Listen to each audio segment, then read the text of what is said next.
America's top diplomat and the head of the Pentagon spent about 3 hours in Kyiv this weekend meeting with Ukraine's president and his top generals and diplomats. It's the first high-level American visit to the capital since the war began. Deborah Alfarone has more from the White House.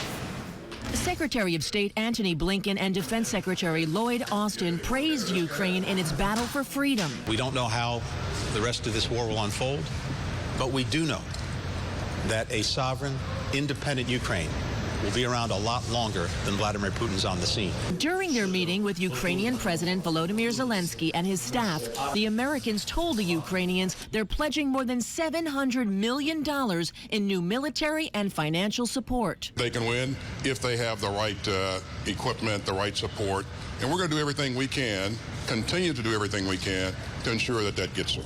They also announced American diplomats will begin making day trips from Lviv to Kyiv in order to reestablish a diplomatic presence in the capital.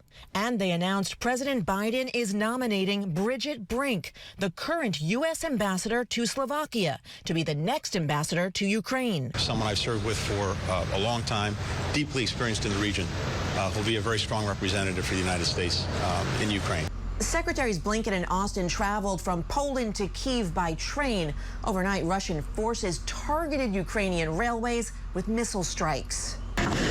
Russia launched missile strikes against rail lines in 5 separate towns. The U.S. and allies have used railways to supply Ukraine with weapons to fight against Russia. We want to see Russia weakened to the degree that it can't do the kinds of things that it has done in invading Ukraine. Large fires broke out Monday at oil depots in the Russian town of Bryansk, not far from the border with Ukraine.